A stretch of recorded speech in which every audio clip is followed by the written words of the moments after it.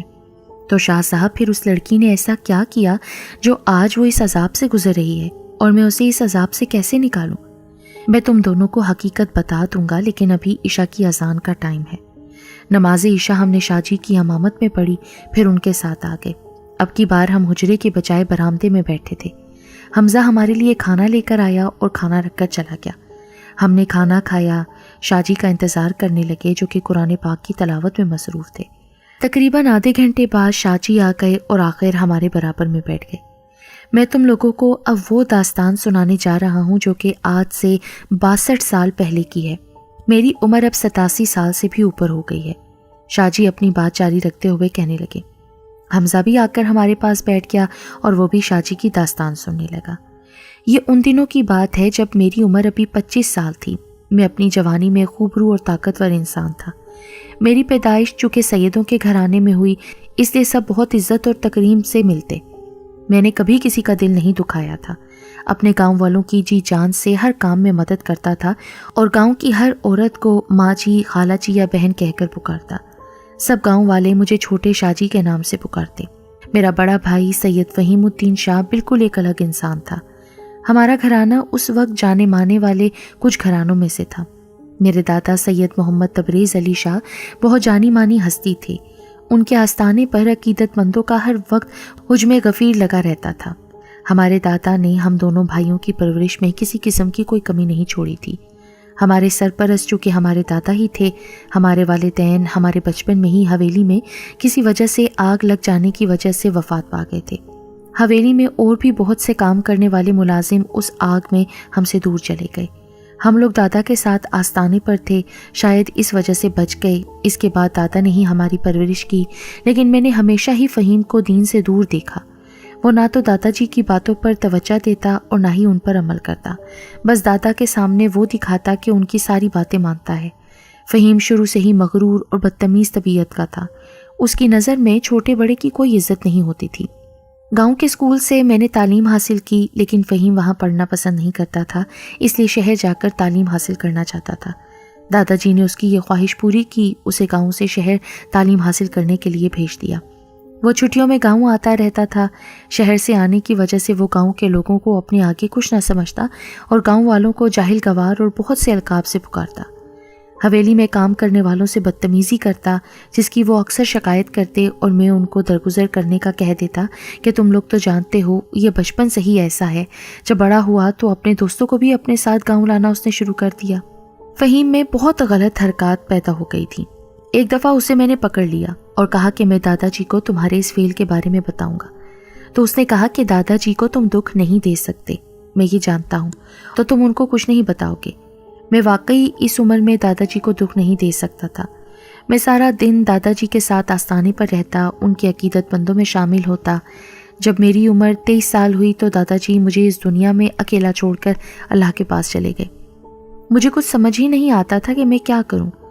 ہر وقت دادا جی کے غم میں اپنے کمرے میں بند روتا رہتا۔ حویلی کے ملازموں نے مجھے اس غم سے نکالنے میں بہت مدد کی اور مجھے یہ سمجھایا کہ دادا جی کے بعد میں ہی ان کا ہمدرد ہوں اور دادا جی کے بعد لوگ مجھ سے عقیدت رکھتے ہیں۔ آہستہ آہستہ میں زندگی کی طرف واپس آنے لگا اور پھر دادا جی کے آستانے پر جانے لگا۔ اب لوگ مجھ سے اپنے مسئلوں کا حل پوچھنے آتے۔ دادا جی نے مجھے تمام وظائف اور نورانی عمل بتائے تھے اور مجھے کہا تھا کہ لوگوں کی مدد ہمیشہ قرآن و پاک اور حدیث کی روشنی میں کرنا۔ آہستہ آہستہ دن گزرتے گئے۔ دادا جی کی وفات کے بعد فہیم بالکل آزاد ہو گیا تھا۔ اب وہ کھلے عام نشہ کرتا، حویلی کے ملازموں کو تنگ کرتا، گاؤں کی لڑکیوں کے ساتھ بدتمیزی کرتا، ساری رات شہر سے آئے اپنے دوستوں کے ساتھ حویلی میں جشن کرتا، جن میں ان کے ساتھ اوباش لڑکیاں بھی شامل ہوتی۔ میں اللہ سے فہیم کے گناہوں کی معافی مانگتا، اسے ہمیشہ اللہ کے عذاب سے ڈراتا۔ ان میں ایک اوباش لڑکی ہمیشہ مجھے تنگ نظروں سے دیکھتی اور میرے قریب آنے کی کوشش بھی کرتی، جس کی وجہ سے میں نے پھر کبھی گھر جانے کا فیصلہ ہی نہ کیا، کیونکہ فہیم اپنے دوستوں کو شہر سے بلا کر مہینوں حویلی میں ٹھہراتا اور یہ سارے مل کر وہاں شیطان کو خوش کرتے رہتے۔ گاؤں والے بھی ان سے بہت پریشان تھے اور ہمیشہ مجھے شکایت کرتے تھے۔ میں انہیں کہتا تھا کہ اللہ ان پر عذاب مسلط کرے گا، تو گاؤں والے چپ ہو جاتے۔ فہیم اور اس کے دوست گاؤں کی بھولی بھالی لڑکیوں کو ورغلا کر ان کی عزت سے کھیلتے۔ انہی دنوں ہماری حویلی پر بہت پرانے کام کرنے والے چاچا دین محمد کی پوتی بھی وہاں پر کام کرنے کے لیے آئی۔ چاچا دین محمد اسے میرے پاس لے کر آئے۔ وہ بہت خوبصورت، معصوم اور شرمیلی لڑکی تھی۔ میں نے چاچا سے کہا کہ حویلی کے حالات آپ جانتے ہیں، فہیم اور اس کے دوست اچھے لوگ نہیں ہیں۔ ان کی موجودگی میں اسما یعنی کہ چاچا دین محمد کی پوتی کا وہاں کام کرنا خطرے سے خالی نہیں۔ ان کی مجبوری دیکھ کر میں نے اسے کچن میں کام کرنے کا کہہ دیا اور کہا کہ ان کے اٹھنے سے پہلے وہ کام کر کے چلی جایا کرے۔ وہ ایسا ہی کرتی اور چلی جاتی اور میرا کھانا مجھے آستانے پر دے جاتی۔ مجھے اسما سے عجیب سا لگاؤ ہونے لگا۔ میں نہ چاہتے ہوئے بھی نظر اٹھا کر اسے دیکھنے پر مجبور ہو جاتا، جبکہ جانتا تھا کہ یہ بہت بڑا گناہ ہے۔ میں اللہ سے اس گناہ کی معافی دن رات مانگتا۔ میں نے اسما کو مجھے کھانا لا کر دینے سے بھی منع کر دیا اور اللہ کے حضور سجدے میں معافی مانگنے میں دن رات صرف کر دیے۔ اب میں کمرے سے باہر تک پاؤں نہ رکھتا۔ گاؤں والے میری اس حالت پر بہت پریشان تھے۔ وہ بہت بار مجھے بلانے کے لیے آئے، لیکن مجھ پر جو کیفیت طاری تھی وہ اللہ سے اپنے گناہ کی معافی مانگنے کی تھی۔ ان لوگوں نے مجھے اپنا مسیحا بنایا ہوا تھا اور میں ہی ایسا گناہ کرنے والا تھا۔ ایک رات میں اپنے کمرے میں عبادت سے فارغ ہو کر سونے کی غرض سے لیٹ گیا تو خواب میں نے اسما کو کسی بدبخت کے ہاتھوں میں رسوا ہوتے دیکھا اور وہ بچاؤ بچاؤ کہہ کر چیخو پکار کر رہی تھی۔ میں ہڑبڑا کر اٹھ بیٹھا، میرے کپڑے پسینے میں تر تھے۔ میں نے پانی پیا، اللہ کا شکر ادا کیا کہ وہ خواب تھا، لیکن ایسا خواب میں نے دوبارہ دیکھا۔ میں پریشان ہو گیا۔ ٹائم دیکھا 3 بج رہے تھے۔ میں نے وضو کیا، پھر سجدے میں چلا گیا اور اللہ سے اپنے گاؤں والوں کی سلامتی کی دعا کرنے لگا۔ صبح میرے دروازے پر دستک ہوئی اور چاچا دین محمد کی آواز آئی، چھوٹے شاہ جی دروازہ کھولیں، میں لٹ گیا، میں برباد ہو گیا ہوں۔ میں نے جب شاہ جی کی یہ الفاظ سنے تو مجھے میرا دل حلق سے باہر آتا محسوس ہوا۔ میں نے دھڑکتے دل سے دروازہ کھولا تو چاچا دین محمد لڑکھڑا کر میرے بازوؤں میں گر گئے۔ میں نے چاچا کو سنبھالا اور پوچھا کہ کیا ہوا، تو چاچا نے بتایا کہ میں تو اپنی عبادت میں مصروف تھا اور فہیم اپنی عیاشیوں میں۔ چاچا نے بتایا کہ فہیم نے اسما کی آبرو ریزی کر کے اسے مار دیا ہے، کل رات کو اسما کھانا بنا کر گھر آنے لگی تو فہیم جو کافی دنوں سے اس پر نظر لگائے بیٹھا تھا، لیکن اسما ہمیشہ دوسری کام کرنے والیوں کے ساتھ ہوتی تھی، پھر گھر چلی جاتی تھی، آج وہ دوسری عورت کسی وجہ سے نہیں آئی اور اسما کو دیر ہو گئی۔ فہیم نے اس موقع کو غنیمت جانا اور اسما کو اٹھا کر لے گیا۔ میری بچی کو مار دیا اس نے۔ شاہ جی، میری تو جیسی دنیا ہی لٹ گئی تھی۔ میں نے اسما سے نکاح کرنے کا فیصلہ کیا تھا۔ دادا جی کے بعد اسما بھی چلی گئی۔ گاؤں میں ماتم کا سما تھا، سارا گاؤں غم کی تصویر بنا ہوا تھا۔ میں نے اپنے جذبات پر قابو رکھا۔ اسما کی نماز جنازہ میں نے ادا کروائی۔ اسے دفنانے کے بعد میں کچھ دیر اس کی قبر پر رکا۔ کل رات کو وہ میرے خواب میں مدد لینے آئی، لیکن میں نے اسے برا خواب سمجھا اور اس کی مدد نہیں کی۔ میں معافی کے قابل نہیں تھا، پھر بھی کافی دیر تک اس کی قبر پر بیٹھ کر اس سے معافی مانگتا رہا۔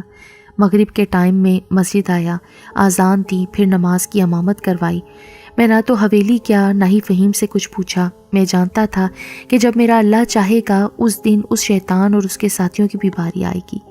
میں آستانے پر آ گیا، وہاں کمرے میں جا کر اللہ کے سامنے سجدہ ریز ہو گیا۔ مجھے سمجھ نہیں آ رہی تھی کہ کیا کروں۔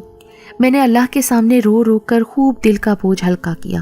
میرا اب وہاں دل نہیں لگتا تھا۔ فہیم اور اس کے دوستوں کی اوباشیاں دن بدن بڑھتی جا رہی تھیں۔ وہ وہاں اب رقص تماشے بھی کرنے لگے تھے، گویا پورا اوباشی کا اڈا بنا لیا تھا۔ ایک دن مجھے کسی کام کی غرض سے حویلی جانا پڑا تو میرا سامنا اس بدبخت عورت سے ہو گیا۔ اس نے مجھ سے بدتمیزی کرنے کی کوشش کی، لیکن میں حویلی میں موجود دوسرے فلور پر اپنے کمرے میں آ گیا۔ میں وہاں موجود الماری میں اپنی کتابیں نکالنے لگا تو مجھے اپنے پیچھے دروازہ بند ہونے کی آواز آئی۔ میں نے جلدی سے مڑ کر دیکھا تو وہ لڑکی دروازے کے پاس کھڑی مجھے وحشی نظروں سے دیکھ رہی تھی۔ یہ دروازہ کیوں بند کیا آپ نے؟ جیسے آپ کو تو پتہ ہی نہ ہو میں نے دروازہ کیوں بند کیا ہے، اس نے مجھے عجیب لہجے میں جواب دیا۔ دیکھیے، دروازہ کھولیے اور مجھے جانے دیجیے، میں نے اس سے کہا، لیکن وہ میرے قریب آ گئی اور مجھے کالر سے پکڑ لیا۔ میں نے اسے دھکا دے کر خود سے دور پھینک دیا۔ اس نے مجھے گناہ عظیم کی دعوت دی تھی۔ میں نے اس کو دھتکارا اور سمجھانے کی کوشش کی، لیکن وہ میری ایک نہ مانی۔ میں جیسے باہر نکلنے لگا تو اس نے شور مچا دیا اور اپنے کپڑے پھاڑ دیے۔ مجھ سے پہلے کپڑے پھاڑ کر باہر نکل گئی۔ اس کی چیخوں کی آواز سن کر فہیم اور اس کے اوباش دوست بھی آ گئے۔ اس لڑکی نے جو ان کو بتایا وہ سن کر میرے پاؤں کے نیچے سے زمین نکل گئی۔ ایسے لوگوں سے یہی توقع کی جا سکتی ہے، وہ خود کی عزت تو بناتے نہیں، دوسروں کی کیا کریں گے۔ ان لوگوں نے مجھے بہت بے عزت کیا، مارا بھی، کہنے لگے کہ بڑا اللہ والا بنتا ہے، دن رات عبادت میں مصروف رہتا ہے اور یہ عمل کرتا ہے، لڑکیوں کو بری نظر سے تو دیکھتا ہے، لڑکیوں کے ساتھ بدفعلی کرتا ہے اور پتہ نہیں کیا کہا۔ انہوں نے مجھے پھر رات ایک کمرے میں بند کر دیا اور کہا کہ وہ مجھے گاؤں والوں کے سامنے بے عزت کریں گے۔ میں نے رات بھر سجدے میں گزاری اور رو رو کر اپنے حال پر رحم کرنے کی اللہ تعالیٰ سے درخواست کی۔ تب شاید قبولیت کا وقت تھا اور اللہ نے میری سن لی۔ صبح یہ لوگ مجھے گاؤں والوں کے سامنے لے گئے اور گاؤں والوں کو سارا واقعہ سنایا۔ گاؤں والوں نے میری جو حالت دیکھی تو رونے لگے اور فہیم سے کہا، وہ یہ تو مان سکتے ہیں کہ یہ کام ہمارے گھر میں کسی نے کیا ہے، لیکن یہ نہیں مانیں گے کہ یہ کام ہمارے چھوٹے شاہ جی نے کیا ہے۔ یہ ہماری دین اور دنیا کی اصلاح کرتے ہیں۔ فہیم نے جب یہ سنا تو آگ بگولا ہو گیا اور گاؤں والوں کو گالیاں اور اول فول بکنے لگا۔ ان سب میں سے ایک بزرگ خاتون باہر آئیں۔ انہوں نے میرے پاس آ کر میرے سر پر ہاتھ پھیرا اور مجھے ساتھ لگا کر ماتھے پر بوسہ دیا۔ ان کے ساتھ لگ کر ایسا محسوس ہوا جیسے میرے کسی اپنے نے مجھے اپنے ساتھ لگایا ہو۔ میں ان کے ساتھ لگ کر کافی دیر تک روتا رہا اور انہیں بتایا کہ میں نے کچھ نہیں کیا، میں بے قصور ہوں۔ جانتی ہوں بیٹا، تم بے قصور ہو اور یہ خبیث تم پر الزام لگا رہے ہیں، لیکن ان کے گناہوں کا گھڑا بھر چکا ہے۔ اب ان کو عبرت ناک سزا ملے گی اس کے لیے جو انہوں نے کیا۔ اب وہ کافی جلال میں دکھائی دے رہی تھیں۔ تبھی انہوں نے فہیم کی طرف دیکھا اور اس کی طرف بڑھی اور اس کی طرف بڑھ کر کچھ پھونک دیا۔ وہ ایک بدصورت گدھ کی شکل میں تبدیل ہو گیا۔ تب انہوں نے اسے بد دعا دی، تم ہمیشہ ایسے ہی بدصورت گدھ کی شکل میں رہو گے، گندگی اور مردار میں منہ مارتے پھرو گے، جب تک میری یہ بد دعا ختم کرنے والا کوئی نہیں آ جاتا۔ اتنا کہہ کر انہوں نے فہیم کو دھتکار دیا۔ سب گاؤں والے دیکھتے کے دیکھتے رہ گئے۔ پھر وہ اس لڑکی کے پاس گئیں۔ انہوں نے اس لڑکی کو، جس کا نام عائزہ تھا، یہ بد دعا دی کہ تو ہر رات کو جب لوگ آرام کرتے ہیں سخت عذاب میں مبتلا ہوا کرے گی۔ گلی گلی کوچوں میں تو اپنی مدد کے لیے بھاگے گی، لیکن کوئی تیری مدد کے لیے نہیں آئے گا، کیونکہ تو کسی کو بھی دکھے گی نہیں، اور یہ گدھ تیری اس ہولناکی کا منظر دیکھے گا، کیونکہ جو کام تو کرتی ہے وہ اس کے اشارے پر کرتی ہے، یہ بھی تیری مدد نہیں کر پائے گا، اور جو تیری اس بد دعا کا اثر ختم کرنے والا ہے وہ سالوں میں کہیں پیدا ہوگا۔ تب تک تم دونوں دن رات اپنے گناہوں کی معافی میں صرف کرو گے، تڑپو گے، لیکن کوئی تمہیں اس سے آزاد نہیں کرے گا۔ پھر اتنا کہہ کر وہ بزرگ خاتون میرے پاس آئیں اور دستے شفقت میرے سر پر رکھا اور پھر چلی گئیں۔ پتہ نہیں وہ کون تھیں، آج تک ان کا پتہ نہیں چل سکا۔ میرا اب اس گاؤں میں بالکل دل نہیں لگتا تھا۔ میں ایک دن گاؤں سے نکل گیا اور ایک نامعلوم راستے پر چل نکلا۔ جانتا تھا کہ گاؤں والوں سے بات کروں گا تو وہ کبھی مجھے جانے کی اجازت نہیں دیں گے، اس لیے ان کو بتائے بغیر وہاں سے نکل گیا، اور تب سے میں اس گاؤں میں، جس کا نام شانتی نگر تھا، یہاں آ گیا۔ یہاں کے لوگوں نے اس گاؤں کا نام شانتی نگر سے بدل کر میرے نام سے شاپور رکھ دیا۔ اب اس گاؤں کو لوگ شاپور کے نام سے جانتے ہیں۔ بس یہی ہے وہ داستان۔ آخر میں ہم نے دیکھا کہ شاہ جی کی آنکھیں آنسوؤں سے بھری ہوئی تھیں۔ شاہ جی نے کہا کہ تب سے ان کا بھائی ایک گدھ کی شکل میں ہے اور وہ لڑکی اس عذاب میں مبتلا ہے۔ باقی لوگ بھی اپنے انجام کو پہنچ گئے۔ اللہ اپنے بندوں کو بار بار موقع دیتا ہے، لیکن انسان ہے کہ سنبھلنے کا نام ہی نہیں لیتا۔ تب ان پر عذاب اسی طرح نازل ہوتا ہے، اور ایسا ہی کچھ ان بزرگ خاتون کی بد دعا میں فہیم، عائزہ اور ان کے ساتھیوں کے ساتھ ہوا، اور شاید بد دعا سے آزاد کرنے والے تم ہی حنان وہ انسان ہو جو سالوں میں پیدا ہونے کا ان خاتون نے کہا تھا۔ فہیم اور اس لڑکی کو بد دعا سے آزاد کر دو، کیونکہ وہ دونوں اپنی سزا پا چکے ہیں۔ جانتے ہو فہیم اس کیکر کے پیڑ کے اوپر روز آ کر بیٹھتا ہے اور گھنٹوں روتا ہے۔ میرا بھائی ہے لیکن میں اس کے لیے کچھ نہیں کر پاتا، اور وہ لڑکی بھی خوابوں میں آ کر مجھ سے گریہ زاری کرتی ہے۔ وہ دونوں معافی کے طلبگار ہیں، میں نے انہیں معاف کر دیا ہے۔ انہیں بد دعا سے رہا کر دو، کیونکہ کوئی بھی کبھی اس لڑکی کو نہیں دیکھ سکا۔ تم نے اتنے سالوں میں دیکھا ہے اسے اور فہیم کو اس کے ساتھ۔ مجھے تمہارا پتہ چل گیا تھا، تبھی میں نے تمہیں اپنے پاس بلایا۔ لیکن میں کیسے بد دعا کا اثر ختم کر سکتا ہوں؟ میں بتاؤں گا طریقہ تمہیں بیٹا، لیکن اثر تمہیں ہی ختم کرنا ہوگا۔ تب شاہ جی نے مجھے اپنے ساتھ چلنے کا کہا، اور پھر چلتے چلتے گاؤں سے باہر ایک جنگل کی طرف راستے پر چلنے لگے۔ میں شاہ جی کے پیچھے پیچھے چلتا رہا۔ شاہ جی مجھے لے کر ایک ایسی جگہ پہنچے جو بہت سے چھوٹے چھوٹے گھروں پر مشتمل تھا۔ کسی زمانے میں یہ کوئی چھوٹا سا گاؤں ہوگا، کیونکہ گھروں کو دیکھ کر ایسا ہی لگ رہا تھا۔ اس وقت رات کے 11 بج رہے تھے۔ رات بہت کالی اور خوفناک تھی۔ چاند بھی ابھی تک نہیں نکلا تھا۔ مجھے ان گھروں کو دیکھ کر بہت خوف محسوس ہو رہا تھا۔ وہ گھر کھنڈرات میں بدل چکے تھے۔ الو کی آواز بھی وقفے وقفے سے ماحول کو اور خوفناک کر رہی تھی، لیکن شاہ جی تو چلتے جا رہے تھے۔ پھر وہ ایک گھر کے پاس رک گئے۔ وہ گھر دیکھ کر میں حیران رہ گیا۔ وہ گھر تو بالکل ایسے نظر آ رہا تھا جیسے کوئی رہتا ہو۔ باقی ساری آبادی کھنڈرات میں بدل چکی تھی، لیکن وہ گھر بالکل ٹھیک اور اپنی اصل حالت میں تھا۔ اس گھر کے سائڈ پر کیکر کا درخت تھا، جس کی شاخیں اور ٹہنیاں نیچے کو لٹکی ہوئی تھیں اور کسی بھی قسم کے پتوں سے آ رہی تھیں۔ وہ درخت اس ہولناکی میں کسی بدصورت عفریت کی طرح محسوس ہو رہا تھا۔ تب شاہ جی نے مجھے گھر کے اندر داخل ہونے کا کہا۔ اندر داخل ہوا تو یہ کیا، مجھ پر ایک اور حیرت کا پہاڑ ٹوٹا۔ یہ کوئی گھر نہیں تھا، یہ تو کسی کا مقبرہ تھا۔ میں نے شاہ جی کی طرف سوالیہ نظروں سے دیکھا تو وہ بولے، بیٹا یہ انہی بزرگ خاتون کا مقبرہ ہے جنہوں نے مجھے اس دن اس ذلت کا سامنا کرتے ہوئے دیکھا اور پھر فہیم اور عائزہ کو بد دعا دی۔ لیکن شاہ جی آپ نے تو کہا تھا کہ آپ ان کے بارے میں کچھ نہیں جانتے، تو پھر؟ ہاں بیٹا، کیونکہ ساری بات سب کے سامنے نہیں کرتے۔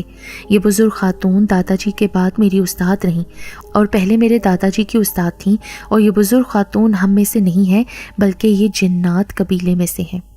میری ہر مشکل میں انہوں نے مجھے مدد دی، ایک استاد کی طرح۔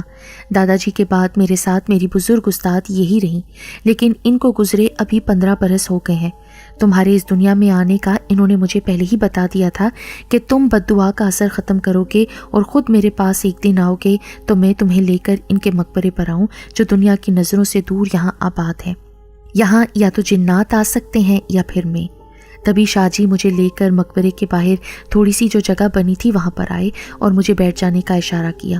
پھر خود بھی بیٹھ گئے اور کچھ پڑھنے لگے۔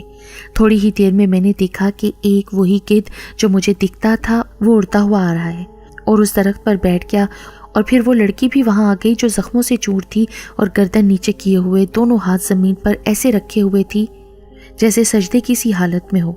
کافی دیر تک خاموشی چھائی رہی، پھر مقبرے کے اندر روشنی سی اٹھی اور پھر وہ روشنی تیز اور تیز ہوتی گئی۔ پھر وہ روشنی باہر تک آنے لگی جس سے میری آنکھیں چندھیا گئیں اور میں نے آنکھیں بند کر لیں۔ تو جب کھولیں دیکھا ایک پرنور چہرے والی بزرگ خاتون تھیں جو کہ سفید لباس میں تھیں، ہمارے سامنے کھڑی تھیں۔ تب شاہ جی نے آنکھیں کھولیں اور ادب سے ان کے سامنے کھڑے ہو گئے۔ مجھے سمجھ آ گئی کہ یہ جنات قبیلے کی وہی بزرگ خاتون ہیں جنہوں نے لڑکا اور لڑکی کو بددعا دی تھی۔ تب وہ گدھ اور وہ لڑکی دونوں ان کے پاس آ گئے۔ لڑکی ہاتھ جوڑ کر معافی مانگنے لگی۔ مجھے میرے کیے کی سزا مل گئی، اب ہم سے بددعا کا اثر ختم کر دیجیے۔ تب انہوں نے میری طرف دیکھا اور کہا، ان کے گلے میں ایک تعویذ ہے، وہ دونوں اتار کر اس مقبرے سے باہر اس پیڑ کے تنے میں دفن کراؤ۔ میں نے ایسا ہی کیا اور پھر انہوں نے کچھ پڑھ کر پھونک ماری تو فہیم اپنی شکل میں آ گیا اور وہ لڑکی بھی بالکل ہر زخم سے آزاد سامنے کھڑی تھی۔ شاہ جی نے اپنے بھائی کو دیکھا تو ان کی آنکھوں میں آنسو آ گئے۔ دونوں بھائی کافی دیر تک گلے لگ کر روتے رہے۔ پھر ان دونوں نے شاہ جی سے معافی مانگی۔ شاہ جی نے انہیں معاف کر دیا اور وہ بزرگ خاتون میرے پاس آئیں۔ میرے سر پر ہاتھ پھیرا تو میں نے ہمت کر کے ان سے پوچھا، کیا آپ مجھے بتا سکتی ہیں کہ مجھ میں ایسا خاص کیا ہے جو میں ہی یہ بددعا کا اثر ختم کر پایا اور ان دونوں کو دیکھ سکتا تھا؟ تب انہوں نے مجھے بتا دیا، اس بددعا کو وہی ختم کر سکتا تھا جس کی گردن کے نیچے چاند اور ستارے کا نشان ہو، اور ایسے لوگ جن کے یہ نشان ظاہر ہوں روز پیدا نہیں ہوتے۔ میرے بعد تم تھے جس کے یہ نشان تھا۔ میں اس بددعا کو ختم کر سکتی تھی، یا تم، لیکن میں مقررہ مدت سے پہلے اس دنیا سے اگلی دنیا میں چلی گئی، اور پھر میرے بعد تم ہی وہ انسان رہ گئے ہو۔ تمہیں اللہ نے غیبی چیزیں دیکھنے کی طاقت دی ہے، تم خود بھی نیکی کی راہ پر چلو اور نیک کام کرو اور نماز ادا کیا کرو، اس میں کوتاہی سے کام نہ لیا کرو۔ پھر وہ یہ کہہ کر چلی گئیں اور ہم واپس آ گئے۔ دوسرے دن صبح میں اور احتشام شاہ جی سے اجازت لے کر واپس آ گئے، لیکن میرا دل یہاں نہیں لگ رہا تھا، بس شاہ جی کے پاس جا کر رہنے کو کر رہا تھا۔ میں واپس شاہ جی کے پاس آ گیا اور احتشام سے بھی بات کر لی، وہ مان گیا اور مجھے وہاں رہنے کی اجازت دیتی۔ اب میں دن رات شاہ جی کی خدمت میں ہوتا ہوں۔ قرآن پاک بیما ترجمہ اور تفسیر پڑھا، ہر وقت اسلامی کتابیں پڑھتا ہوں۔ فہیم اور عائزہ کا شاہ جی نے نکاح کروا دیا ہے، اب وہ بھی ان کے ساتھ رہتے تھے۔ عائزہ 5 وقت کی نماز پڑھتی، قرآن پاک کی تلاوت کرتی، محلے کی بچیوں اور عورتوں کو بھی قرآن کی تعلیم کا درس دیتی تھی۔ اب وہ ایک پردہ دار اور پرہیزگار خاتون بن گئی تھی۔ فہیم بھی میرے ساتھ شاہ جی کے پاس ہوتا۔ میں نے مسجد میں بچوں کو قرآن مجید بھی پڑھانا شروع کر دیا تھا، کیونکہ شاہ جی کی طبیعت کبھی کبھی ٹھیک نہیں رہتی تھی تو انہوں نے مجھے قرآن پڑھانے کا کہہ دیا تھا۔ شاہ جی کو گزرے اب 10 سال ہو گئے ہیں۔ میں نے اسی گاؤں میں اسما نامی ایک لڑکی سے شادی کر لی ہے۔ اب ہمارے 2 بچے ہیں۔ شاہ جی کی کمی میری زندگی میں کوئی بھی پوری نہیں کر سکتا، لیکن جو کام، جو درس انہوں نے مجھے دیا ہے، آج وہ اپنے بچوں کو اور ان کے بعد گاؤں میں رہنے والے سب لوگوں کو دیتا ہوں۔ شاہ جی حقیقی معنوں میں اللہ کے برگزیدہ بندے اور ایک اچھے استاد تھے، بالکل ایسے ہی جیسے وہ جن ذاتی بزرگ خاتون شاہ جی کی استاد تھیں۔